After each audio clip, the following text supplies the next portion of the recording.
Welcome to the Alignment Show, featuring conversations with folks who have taken steps to identify their highest values and align their lives around them.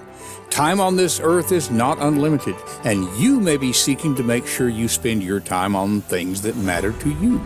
These conversations will encourage you and support you in doing so. Now, let's meet this week's guest on the Alignment Show. And a good morning, good evening, good afternoon, wherever you are in the world. I hope it's good for you. Welcome to the Alignment Show. I got to remember to turn that screen off. There we go. Welcome to this week's version, whatever you want to call it, of the Alignment Show. My name is Don King. I am your host, and I am looking forward to our guest today. I always look forward to our guest, but today's guest is kind of special to me. So we'll talk about that in just a second as we're getting into it. A little reminder that the Way of the 3-Year-Old Why is out there. It's on all the major retailers. We've got ebooks. There are paperbacks. Hardcovers are coming. And I'm planning on an audiobook in January or February, whenever we can get that out. So you can get to that. I didn't have things planned very well here, Don. Here we are. The link is on the screen. And for those of you audio only, you can find out more by going to donking.com/3YO. That's the number 3 and the letters YO. So a little bit of administrative stuff. A reminder that the 1st of December, literally December 1st, we will be moving from Wednesdays for the live broadcast to Friday mornings. So those of you who are regular listeners, remember that little change. Got to adapt to some other scheduling stuff. But you'll always be able to find the show notes, old episodes, recordings, upcoming episodes, and all that sort of thing by going to confidencecultivators.com. Get the little ticker going down there. Okay, so confidencecultivators.com will always get you there. I was just before the show, I was having too much fun talking with our guest, and I just realized I didn't pull up the stuff that I usually do to be able to introduce people. I will say, while I'm getting this up here, last week's guest, Dr. Keith McNally, I met him just as we were getting on the show. First time I'd ever talked with him. Well, today's guest is somebody I've known for 30 years, maybe. We'll check with her about that when we get her on here.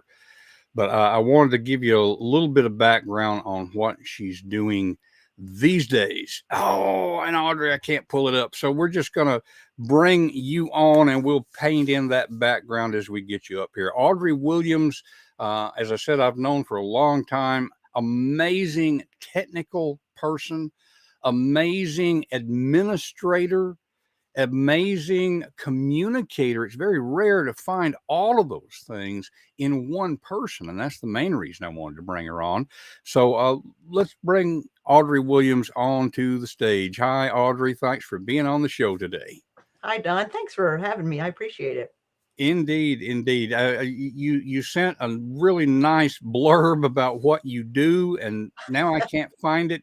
So do you remember what you sent me? Do you remember how you said it? Because I know what you do, but you said it so well. Oh dear. You mean like currently what I do?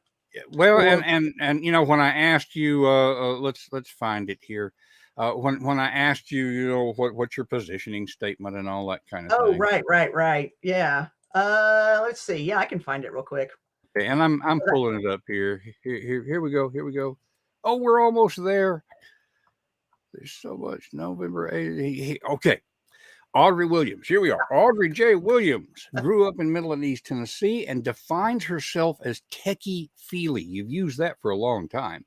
Yeah. She grew up with a therapist mother and an engineer father, so she got the best of both worlds. And that kind of explains all of those abilities that we were talking about. She's always found ways to combine the technical with the emotional side of projects and work. So I love how all of that comes together. And so, Audrey, when I first got to know you, I said just a moment ago, as you heard, close to 30 years, I think. When did you first come to the college? Do you Yeah, remember? 1999. 1999. So Okay. 20, we're getting close to 25 years, I'd say. Yeah, yeah. I started there in 1992, and for regular listeners, the college we're talking about is a Pellissippi State Community College in Knoxville, Tennessee.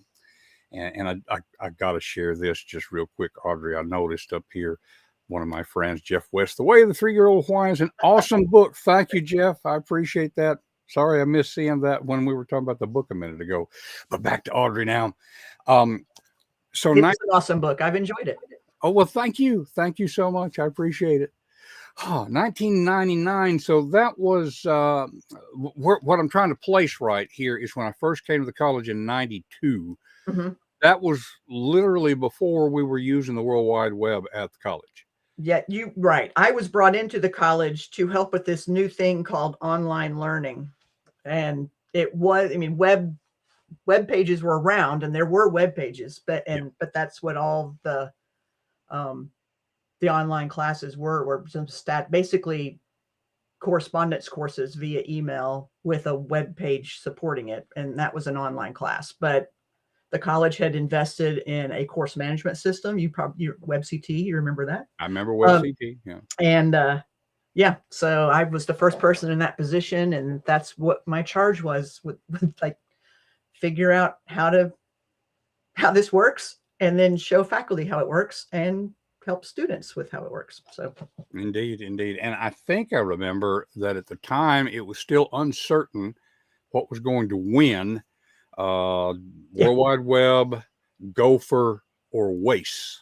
Am I remembering that correctly about that same time? And folks, those of you who are a little techie, if you're curious about those, go look up Gopher. I guess it's still out there, but yeah, it's still out there, Telnet and all those fun things. But So the web was probably by 99, probably pretty clear it was going to win, but it was still which browser, and every browser was so different, and there was no standards. So any web page beyond a basic HTML page would break, Mosaic or Netscape, or it would work in that, but not work in, whatever. So it was an interesting time, and the big technological advancements were like changing the background of your web page from the default gray to white. That was a win. Yeah, there we go. And I mean, I guess for the purposes of our program here, what are we on here? The alignment show, yes. Purpose of our program, I think one of the points to make here is that at the time it was not clear where things were going to go. Right. And so you had to take a chance, not exactly take a chance, you had to experiment with different things, knowing that a lot of it would not work. Right. And especially if you fast forward 3 or 4 years, and then the web 2.0, because the web won. So then we went into web 2.0, and that was 2004, 2005, so a few years we were pretty ensconced. We knew it was going to be web-based, but then all those services were proliferating, and we were getting 4 or 5 new web 2.0 tools coming out, and everything was new and shiny. And I mean, you and I were joking earlier, it's like shiny, we need to play with it. And so that was part of my job. I felt that I needed to go, I would say, I'm like, I'm sacrificing myself on the altar of getting accounts on all of these services to see what will work, and then could make recommendations to faculty about, well, this tool could work, and this, and back in those days, I mean, I think back and I'm like, I had no consideration for accessibility, no consideration for data security. I was just like, this is cool. This will do what you want it to do.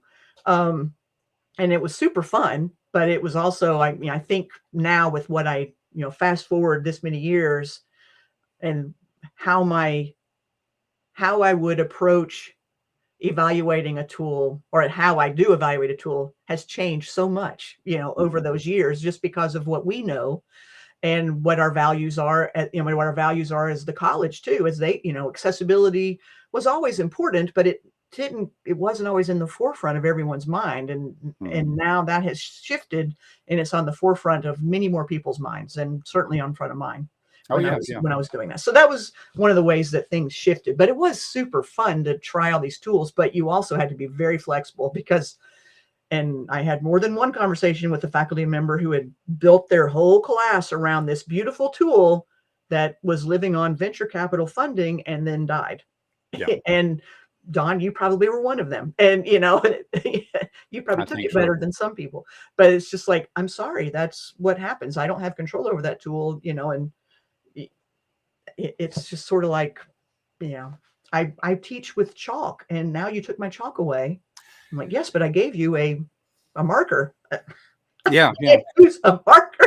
I And I want mean, chalk. Yeah. that's the So way it works. yeah, That's just the way it works, you know. sure, And sure. so I think sometimes we look at stuff like that and think, oh, well, that was wasted time. All that time I spent on Gopher and waste and all.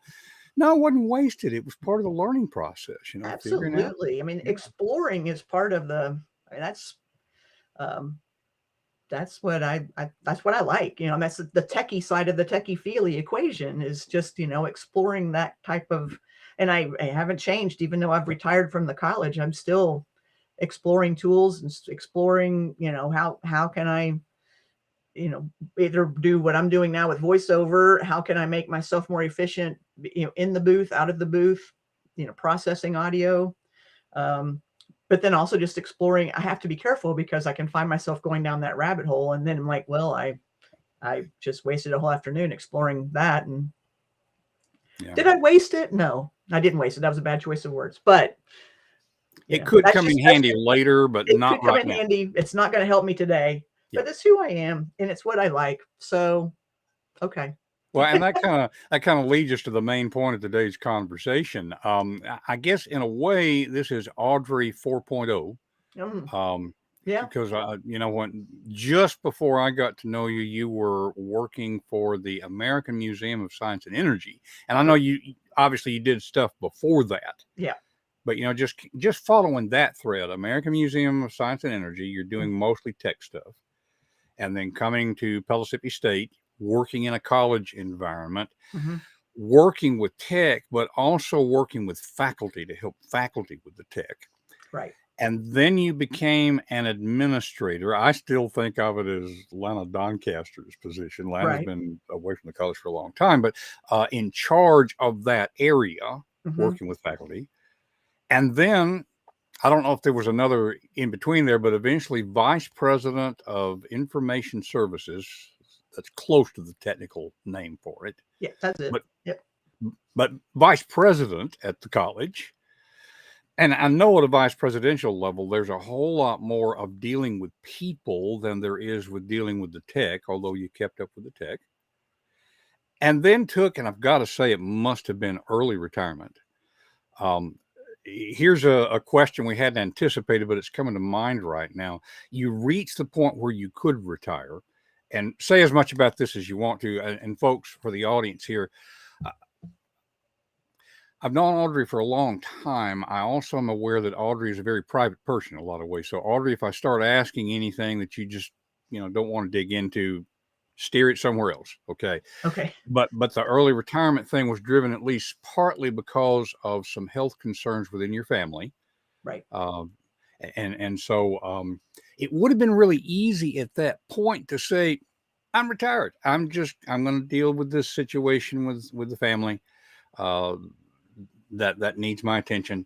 And I'm also going to, I don't know, paint flower pots or, you know, whatever. Uh, but you started off on another venture. We've mentioned it a couple of times here, the voiceover work. Mm-hmm. Okay. I kind of know, I know while you were at the college, you were doing voiceover work, and probably because you simply enjoyed doing it because it was not part of the job description. Right. Right. What led you, and this is where we get at the heart of the alignment show, bringing values into alignment. What led you to say, even though I could enjoy retirement, travel, whatever, which you still do, Mm-hmm. uh, why start another venture? I think you're younger than me. I'm at that age where, you know, I could retire. and yet here I am doing this stuff and writing and all that. So Right. for folks listening, Right. okay. So, right. Well, I mean, a goal of mine from the get-go of my career, I mean, even when I started at the museum, I was, saving for retirement. I knew I wanted to retire at, as early as I could, just because I wanted to. Mhm. So I had been working towards that as a long-term goal. But I had other parts of my life that took, financial pressures and that sort of thing. So it never really, even though it was a goal, it never became a goal that I thought would be 100% attainable before, traditional retirement age. But um, eventually, you get to the point where you meet with your financial people and they're like, yeah, you can retire at 60 if you want to. And you're like, really? And, have money, you know, and yeah, and it's not like, I'm not in, I don't live extravagantly, but I want to be able to travel. As you mentioned, I want to be able to do things. And yeah, then, so the answer was, yeah, you could do that. And so, I still was, early on in that discussion, when they were saying that, yeah, we could do that. Um, that was like, that's interesting, but I'm enjoying what I'm doing, so I may not need to do that. Well, then the pandemic hit, and so it was a goal, a few years down the road. Then we had the pandemic, and after emerging from that, it was exhausting. It just, I mean, it was exhausting for everybody. We all know that. Running a college during the pandemic was exhausting. And as you say, and I lost my mother during that time, not to COVID, to other reasons, but still, it's, and then my father was diagnosed with cancer as well. And so those things kind of be like, yeah, I'm going to retire. I just, part of it was like, am I enjoying it as much as I thought I was? And I'm not sure. Yeah. Um, um, so And let me yeah, interrupt just for a yep, quick thing here. Were you, because I have a real bad sense of time, were you still there when the college was hit by the ransomware? yeah, yeah. Okay. Yeah. So, Um, folks, just for real quick context, we got hit by ransomware, and it pretty much, me personally, it wiped out 30 years yeah, worth of files and stuff. So I yeah. know that was a hard time for you It was a as hard vice time president for of information services. everybody. Yeah, we Yeah. all lost a lot, and on Yeah. top of all of the loss we had already experienced over the past year, several years, in addition to, I mean, we all experience loss all the time. So Yeah. that's just not, it's not unique. It just becomes layered and layered. So, yeah, so I had, I mean, you mentioned the voiceover. I mean, that's something, I mean, I did radio when I was in college. I enjoyed that. I did some stage acting, so I've enjoyed that kind of part. And that's something I've always said that teaching, and I did education at the Science Museum, and then I was training at the college. Teaching, training, any of that, there's an element of performance, as you know, Don. So Mhm. there's, and that's part of that feely part. I think when I think about myself as techy-feely, it's like, okay, I got the background and the technology because I taught science and IT, but I also enjoyed the artistic side of it. How do I present it well? How do I tell it, how does it make it a story so people stay awake through the entire training and get the actual information I'm trying to teach them? Um, and so voiceover was something that was always intrigued me. So I actually took a non-credit course through the college on voiceover before the pandemic, just out of curiosity, and found out about training for that and started doing that training actually before the pandemic.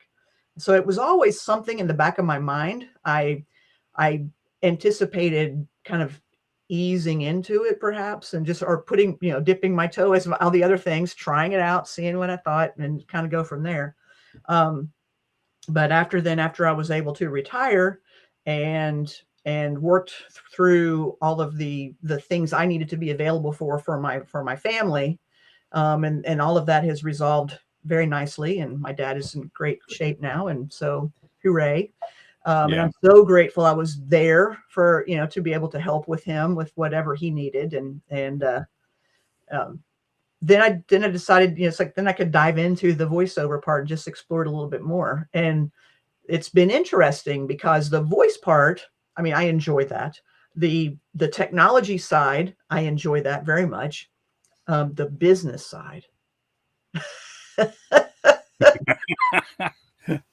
Oh, It's, and I used to joke all the time. People, you know, be like, "Oh, we talk about the entrepreneurials, you know, and we had an entrepreneurial, uh, we have programs at the college about entrepreneurship, and you know, you know, and I've got friends that are small business owners, and I'm just like, I'm not sure I have an entrepreneurial bone in my body. I mm, appreciate just going to work and doing work, and then somebody paying me. Um, so, and, you know, unfortunately now, if I was trying to do this as like, if I just quit my job to do this, I would be way freaking out because mm, I'm just not that, that's not something I'm very good at, the hustle. I'm not interested in the hustle culture. So, mhm, mhm. um, but the voiceover, yeah. So I've been able to get trying it out, and audiobooks have ended up being my main source of gigs, if you will, but also something I Mm. really like. And I think part of that's because my mother was a therapist. She was also a storyteller. And so I grew up, you know, we went to the storytelling festival up in Jonesboro all the time. You know, my great grandmother's told stories. It's just, that's just part of, you know, being growing up in Appalachia, you know, and so It's part of the culture, absolutely. Yeah. exactly. So I Yeah. love that. And so I think that's why I'm attracted to audiobooks, is just being able to, you know, dig into the story and tell the story. So uh and that's, so yeah, so I'm finishing up my 11th audiobook on Audible, recording it, Wow. and you know, open to do more, and just keep enjoying it. But what I like about it is it also gives me the flexibility to do other things, you know, to be retired. And, Mhm, mhm. you know, so uh, I can go out and, you know, take a bike ride, or I can go have lunch with my dad, and I can take a trip, you know, and that sort of thing. So, um, it's, it has really, it still lets me do the techy-feely part. It still lets me be true to what you know, we haven't really talked about my life's purpose or my mission statement that, you know, that I've developed a number of years ago. Indeed. And I feel like it's still, I it hangs on that very nicely. So that's good. Yeah, yeah. Before I forget here, then, because I see the life purpose statement came out of a workshop that you did many years ago. So this is something that you had really put a lot of thought into about life purpose. Yeah.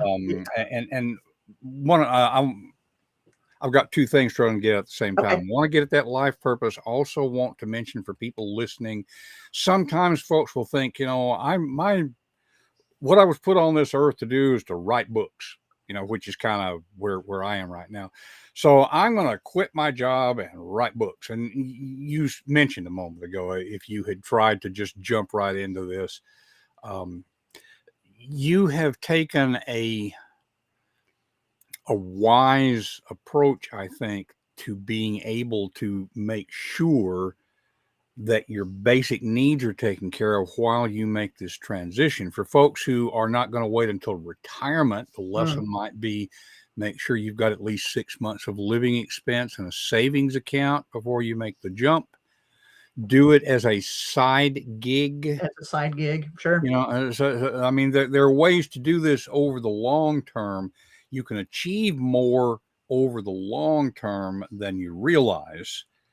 And for most people, we achieve less in the short term than what we think we can. Right. So, you know, we just want to make that explicit out there. One of the reasons I can do what I'm doing with writing is because I've got a full time job and I'm on the cusp of retirement. And so you were able to leverage that. But Absolutely. Right. all of this is somehow tied to your life purpose. So now Yep. we're back Yep. to that. Right. Right. So Right. how would you state your life purpose? So my life's purpose is to illuminate, celebrate, and participate in the circle of life. Is That's that's my elevator pitch. That's what I try to keep in the forefront of any decision I make, and I hope I embody it in my actions throughout the day. And that's just what I want to do. And it came about, I did a workshop back in 2007. I actually went and dug out the paperwork, Don, because I still had it, to look how far back it was. And it was at the time, when I was the mid-level manager you were talking about, and the directorship, and it was a hard transition for me to move into. I was happy to move up. I mean, got promoted, you get some more money, and that sort of thing. But I had always been in charge of myself. And, I had good managers my entire career of, here's your job, go do it, and come if you have any questions. Mhm. And yeah, except for one exception where I had one that was a little more micromanaging, but I worked great under that. That's perfect. And when I moved up, I still had that for myself.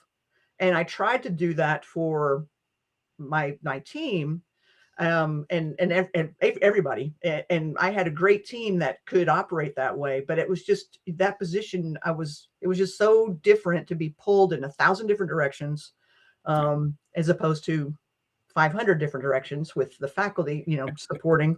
It was just very different. And I just found myself really struggling on, it's like, this was a bad idea. What am I doing? And do I need to stay here? Do I need to look at something else? I don't know. And I saw this workshop and I'm like, can't hurt, might help, Yeah. Yeah. And it was just so well done. And you worked through, what a mission statement was, or life purpose. And then she's had very concrete steps on helping you think through, what your needs were, what kind of support do you have, and then what are the obstacles could be to living it out through your purpose, that whether it's, unmet needs, unresolved, issues from the past that you need to work through. I mean, it was just really well done. And by the end, I arrived at this statement, and I just really liked it, and it has served me well for 17 years, 16 years, something like that. And I have to do the math, but yeah. something like that. Yeah. And And so to me, I chose those words very purposely, illuminate, because as a teacher and educator, you love it when you see the light bulb go off over your students' heads. So I kind of like, my job is to help illuminate. And also I want to be a person who brings light in the world, and helps, shine, either shine spotlights on people that need spotlight shined on them, just help bring overall brightness to the world, as well as illuminate, learn. I want to also learn myself. So I illuminate my own light bulb. So so that word had all kinds of dimensions around it, which is one of the reasons that I chose it. And then celebrate, just because I want to, I firmly believe that, you can make a difference in the world, in very small, butterfly wings theory kind of approaches, and finding those small celebrations, and the big celebrations are huge. And, so I want to make sure I do that. It's like, send the birthday card, send the text saying, great job, to your niece who you just defended her thesis or whatever. It's just, celebrate all of it. And it's the big things, small things. So, except when pumpkin spice comes out. I'm sorry, I can't celebrate. Oops, sorry, you might have, I'm sorry if I offended you, but that's just it's just like, oh, I relate. So and then participate, same thing. Just show up, be there. Yeah. And it's been interesting because that one's been the biggest struggle. I think we got so used to being at home and so used to not doing things. And that one, I have to sometimes knock myself and say, you show up, participate, don't And so, uh, but I don't want to drop it. That's something I keep reflecting on though, because it's like, no, you you want to be there. You want to, whatever it is, if, you show up, you participate, and in the circle of life. So sometimes it's participating in not fun things, going to the funeral, going to the hospital, listening to somebody, trying to help listen, talk somebody through a downtime or a challenge or whatever. So yeah, those, and I think as I reflect back, I mean, it's worked for me my entire career, even when I didn't have this kind of statement, as concrete as it is, it I feel like the choices I made and the things I've done, they hang themselves on that, but it also Mhm. informs how I behave, and the choices I make going forward. I have heard it said that people figure out their life's purpose very often looking in the mirror, that Mm, you can only see the pattern when you're looking back on it. But again, for folks listening here, one of the things with this sort of thing, I think, um, we were jokingly a minute ago, elevator statement. Well, but this is probably not really what most people would think of as an elevator statement. Because when somebody at a networking event says, "So, Audrey, what do you do?" right, That's not what you trot out there, right, But it is something that you are aware of, that every specific thing you're doing is hung on that. right. Is that accurate? And like my last positioning statement when I was focusing more on being a professional speaker was where is it here? I work with professionals and leaders who want to speak confidently so they can increase their impact, gain influence, and build their careers. Now that's my positioning statement. I don't say the purpose statement out loud to too many people. Everything I've done is tied in with my purpose, which is to help other people figure out their potential, achieve that, and express it. Okay, That doesn't work very well at a networking event. And right, I'm working on a new positioning statement for what I do now, which is more focused on the writing aspect. And I right. wanted to bring that out though for folks listening, because what you're doing now with your voiceover stuff. Let's go ahead and get your website up here. Yeah, there we are. You know, So yeah, so here I mean, the techy-feely part is where probably more of what that would be my elevator pitch, but it's just, yeah, that I'm trying to, I'm doing some training now on medical narration because I feel like it's a very specialized voiceover field, but I feel like I could do well in there because of my science and technical background and not being afraid mm, of the terminology, but also then finding the emotion in the feeling and the story, of that. So yeah, so that's where I'm coming from there. yeah, and I mean that's going to express that purpose in a very specific way. I like the way you put it up here at the top. I don't know if folks can see it on the screen. Voiceover artist who enjoys telling stories from the broad spectrum of life. And then, yeah, I mean, business, you've gotten out there in a lot of places, ACX, and I was pleased to see that you're doing Find a Way, which I know about them through the audio book stuff. Yep. Um, we've got e-learning demos. I saw you mentioned 11. I love these pictures, by the way. They go along with it. We've got the background. Here are the audiobooks. We've got the background of the voiceover artist. This is putting a human face on something that can be kind of disconnected in a way. So I love these, and so I can see where this is bringing together. Let's turn that off there. This is like running a starship sometimes. There we are. Make it I so. Yes, I stole that phrase, by the way. That came from David. I'm drawing a blank on David Newman. David Newman. Yes, I have to give credit where credit is due. Yep. Uh, um, but this is just a great expression of that life's purpose. So, folks listening out there, if you're still trying to figure out your life's purpose, that's okay. You may be able to look back over it and see a pattern. Uh, but then once you figure that out, it really helps you, as I hear Audrey saying, to say, okay, one of my life's purposes is this participation thing. And maybe that's where I need to focus a little bit of conscious effort right now. Last time Audrey and I saw each other, in fact, was at a funeral. Yep. And for one of our dear friends, 30 years at the college, Dave Benson. Yeah. And we could do a whole podcast on this. I think I am a social introvert, so I'm perfectly fine just being at home by myself all the time. You do well with people, so I would not speculate introvert extrovert, but I'm suspecting you'd be okay being by yourself more maybe than most people. So you have to push yourself a little bit to get out there. Right.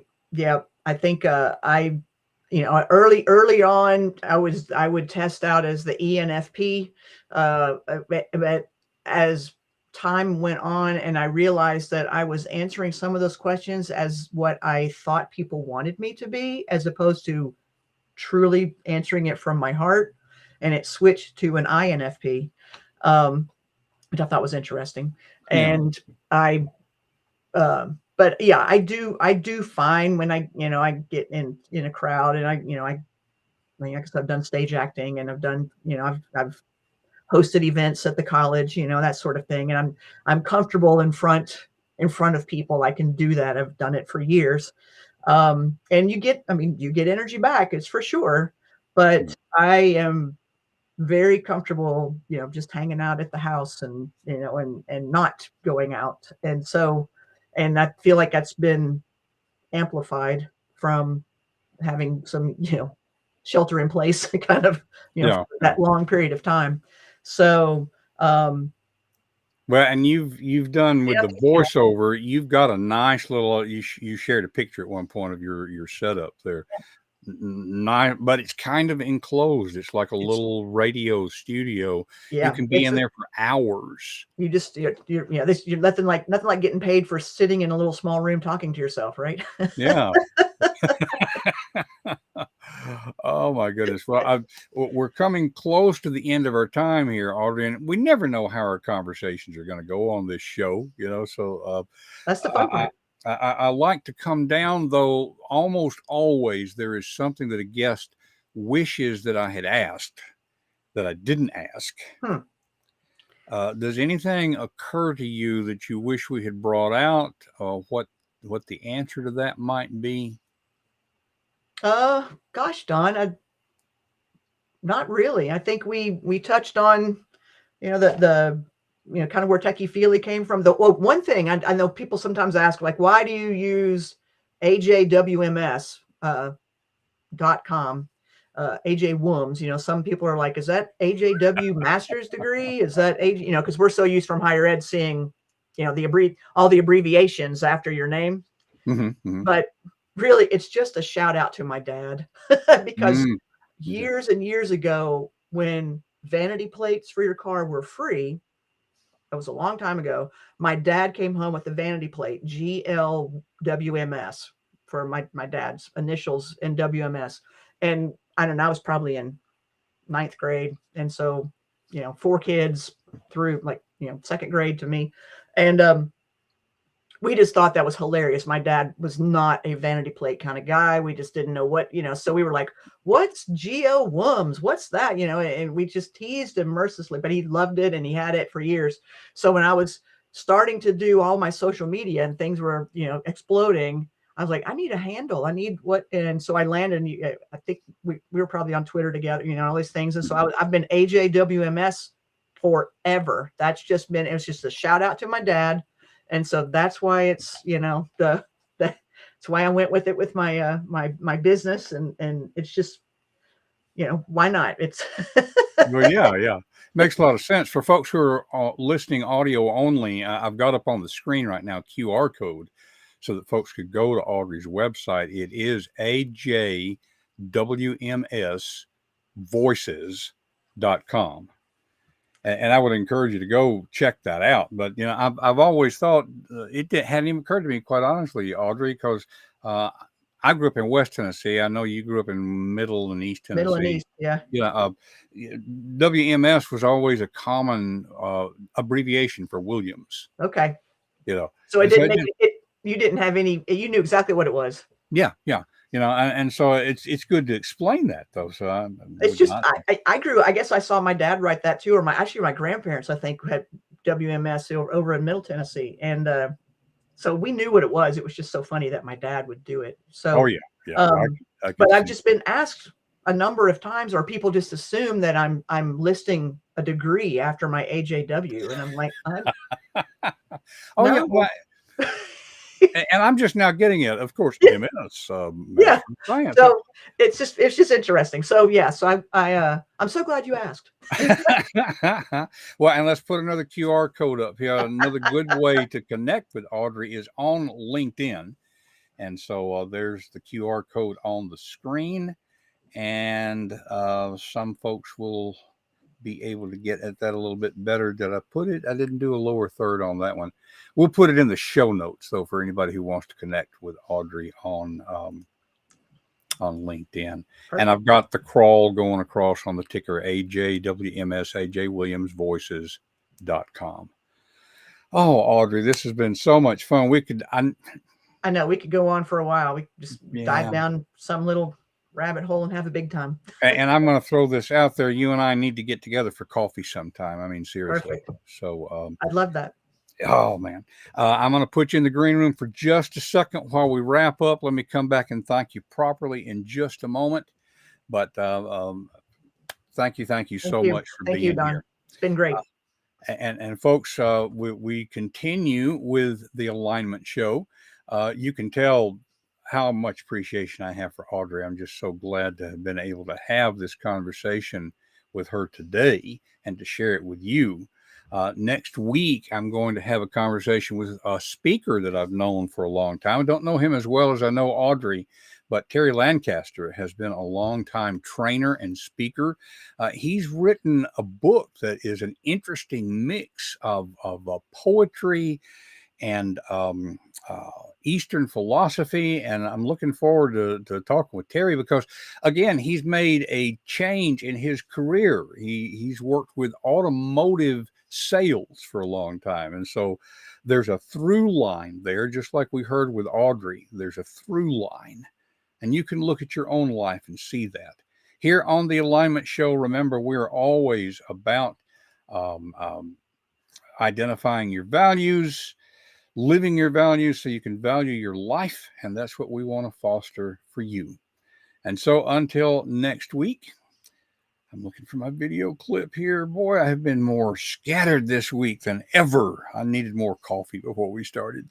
But join us next week. We'll still be on Wednesdays through November. We'll look forward to seeing you again here on The Alignment Show.